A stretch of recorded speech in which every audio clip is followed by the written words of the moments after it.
Hello and welcome to my channel. My name is Lynn and today I am going to make some custom envelopes. So these are the Halloween cards that I am sending to my nieces and nephews, and they are slightly a little bit bigger than what will fit into standard size envelopes. So what I've got here is just some copy paper because it doesn't necessarily need to be super thick paper, whatever you're using to make your envelopes.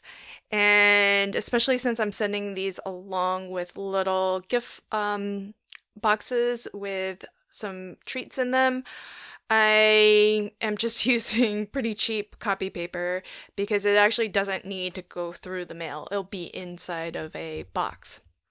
But you can use nicer paper if you want something a little bit thicker. All I've done here is I'm using my card to just determine how wide my envelope needs to be and how tall it needs to be.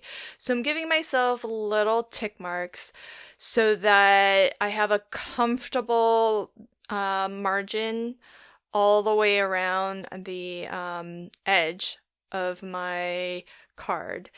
And on those tick marks, I've just scored. So I have two flaps on the left and right, and then I have a bottom flap and a top flap. And now what I'll do is cut away some of the excess paper that is on these corners here. So the two flaps on the side, those are basically glue tabs. So I've angled that cut a little bit so that it is angled in towards the that glue flap. Below that, though, on along the edge that is the bottom flap of my envelope, I've just cut that directly on the score line. And I'm actually cutting away the score line completely so that you don't see that sort of indented edge of the paper. And same at the top. So on the top, I've mitered in towards the glue tab. But on the top flap itself, I've cut that straight along the score line.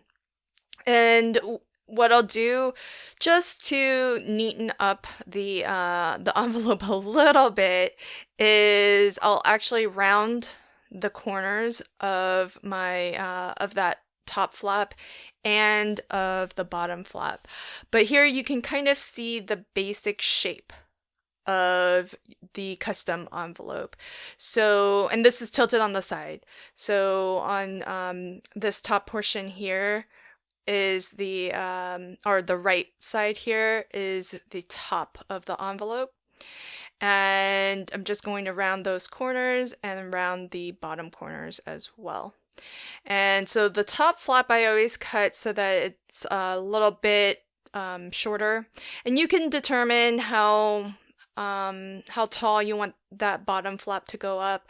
But I wanted to definitely dry fit this with my card inside just to make sure I didn't need to make any additional adjustments to this. And all of that looks good. So then I'll go ahead and glue down my flaps. So I'm just going to use some double-sided adhesive tape.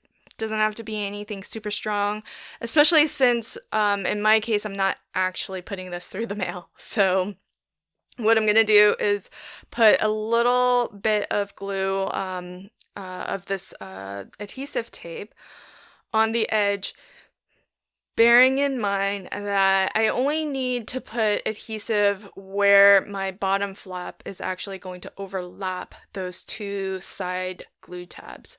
So you don't have to go all the way up to the top if you're making it similar to how I've made it here. So so keep that in mind. Otherwise you might, if you get glue beyond that bottom flap, your top flap might actually, seal once you push that down. So that's one way of creating a custom envelope. from one sheet. And that's if your card is actually small enough that you can get the entire envelope on one sheet of paper. Here's another card. This is larger than a 5x7 because of the little pull tab that I have extending beyond the card base. So this won't fit into a standard 5x7 card. But what I'm doing is a little bit similar to what I did on my first card, and that is to give myself some tick marks. So here I'm just lining this up so that I'm going to cut down this sheet of copy paper so that I have enough, it's wide enough to stretch beyond the width of my card, plus an extra little bit of dimension there for the side glue tabs. And because this card is a little bit dimensional, because it does have some foam, I'm actually scoring this so that there's a 1/4 inch gusset. And that's going to allow for that extra thickness of the card.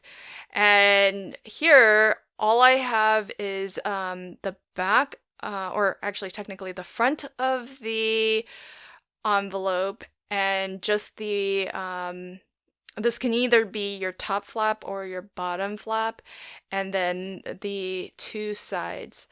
So I've got, and the two sides do have, there's a double score line there so that it has that bit of a gusset, and you want that same double score line at the top and bottom too, and that way you have an equal gusset all the way around all four edges. And so I'll do the same. I'll go ahead and round all of these corners just for a neater finish. And so this has the top flap and the two side flaps, each with a gusset that's a 1/4 of an inch wide. So that gives our envelope some a little bit of dimension, a little bit of thickness, and that's going to help accommodate for all of the foam that I used. I think it was probably ended up being double layer of foam on this card. So that gets us the top, the front, our sides, and now what we need is the bottom. So the bottom, all I need to do is match the width of our envelope. So I'm going to fold the sides in. That way I can just give myself a little pencil mark, and I can get this measured so that it's the exact width that I need. And I also measured how tall I need this back piece to be. And again, I want to score a line for that 1/4 inch gusset, and I want to give myself a, you could give yourself a 1/4 inch or 3/8 inch, 1/2 inch, whatever you want, but you need a glue tab at the bottom of this so that you can actually glue it to the rest of your envelope. So I've measured the width so that I can trim this down exactly to the width of my envelope. And I'm going to miter the corners of my glue tab. I'm going to round the corners of the top of this back piece here. And then I'm just going to fold on those score lines. So the first score line that I'm folding on is going to be the glue tab, and then the second score line gives me that 1/4 inch gusset so that we have that even extra little bit of dimension all the way around all four sides. And I'm just going to use another line of double-sided adhesive tape to attach this back panel here to the rest of our envelope. And be sure that you're only attaching, putting adhesive on the glue tab, not your gusset. the gusset we need to be able to kind of fold out and give that extra thickness or dimension. And I'm just folding the side tabs back so that I can really line this up, because the width of my back panel here should be the exact same width as the rest of the envelope. And where I'm gluing the glue tab, that's going to be on the inside of the envelope, so you won't see that glue tab. So I'm just making sure to line everything up so that the way it's oriented here, it would be the top and the bottom, but really those are the sides of the envelope. And so under my right hand is the back bottom piece, and to my left is the flap that's actually going to seal the envelope. So you just want to get everything lined up, and then you can just push down on that flap to secure the flap into the inside of your envelope.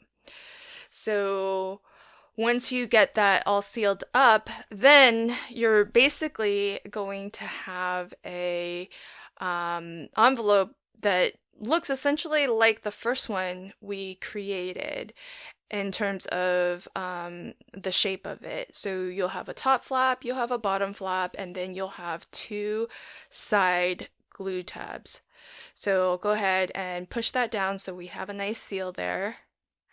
And then now attaching the side panels here can be a little bit difficult because of that gusset. Because you have that little bit, so you can't really push down completely flat, but just do the best that you can. And again, I'm just using some double-sided adhesive. I've attached it to my back, the back bottom piece here.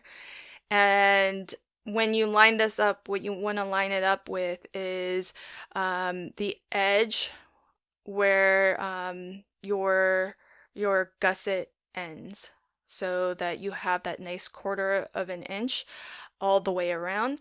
And then I just put a little bit of double-sided adhesive on the top flap so that this becomes a peel and stick envelope for when I want to sign and seal everything. So here you can see that gusset, and it's a pretty easy envelope to make.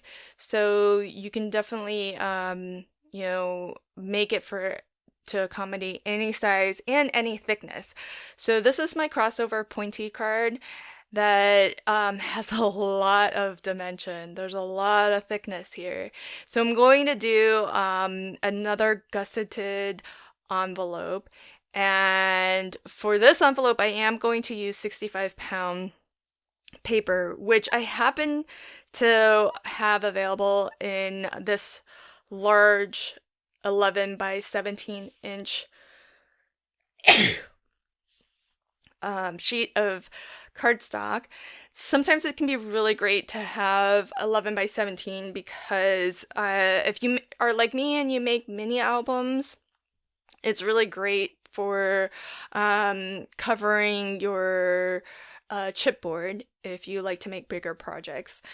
And so I'm going to create this in a similar way to how I made my first envelope, and it should all be able to fit onto, or I should be able to make it from one sheet of this lightweight cardstock, but I do also need to add a gusset to accommodate all of the thickness of this card. So this method is going to be a little bit like a combination of the first two that I showed. So I'm going to do the same thing of giving myself some tick marks and then scoring on those tick marks. So I'll go ahead and start to score my lines here. So I'm gonna score for my flap.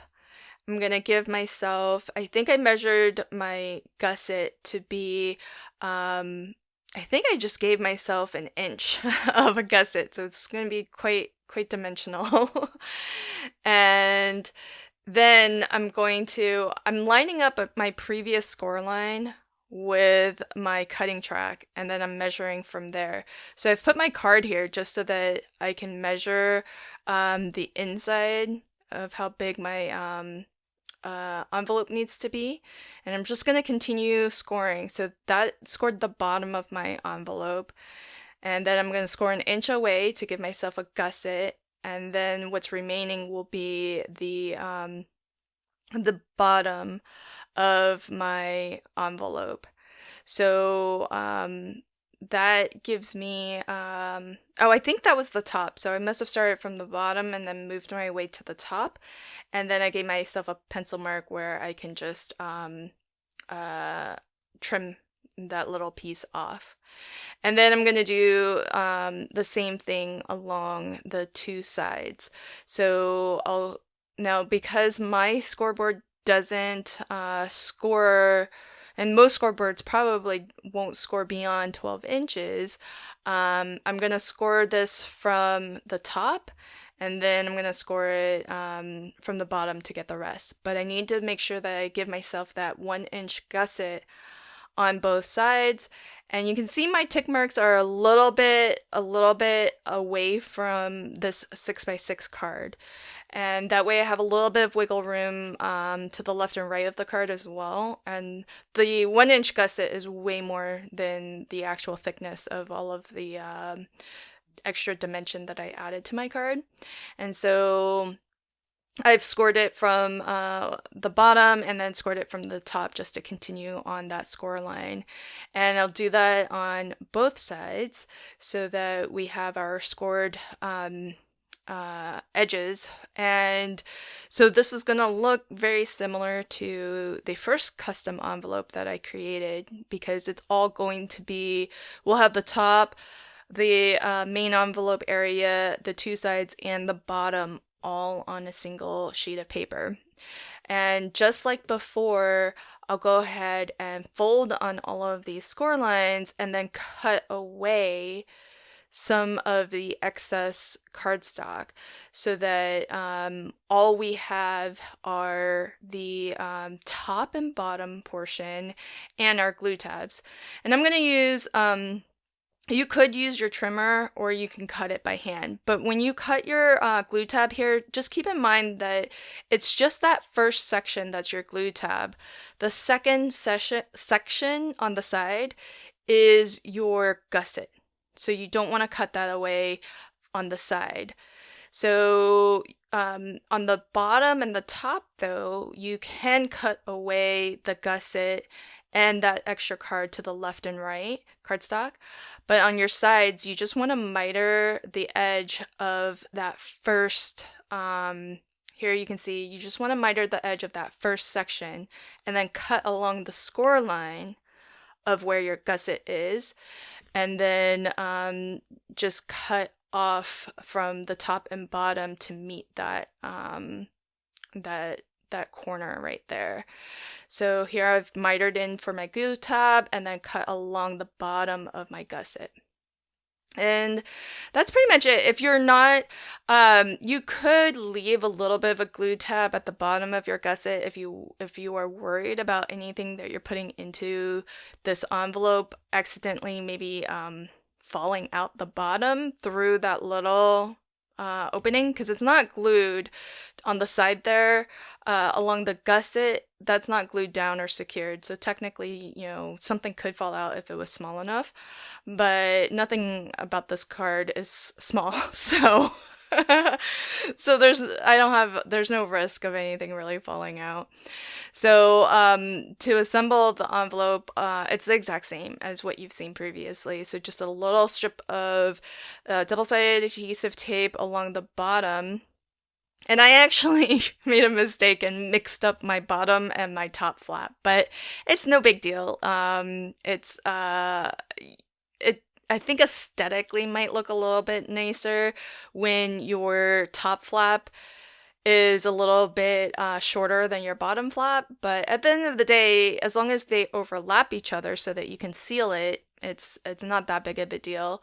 But I'm just lining up the edges, so the edge of the flap with the edge of the gusset. And that's pretty much the envelope complete. So you can see my top, what turned out to be my top flap, is actually extends further down. But I think that's okay, and maybe some you may prefer that, because then when you open the envelope, you can actually see more of the card. But that basically is 3 different ways of creating custom envelopes for cards that don't quite fit a template to where your envelope maker would have some prescribed settings for.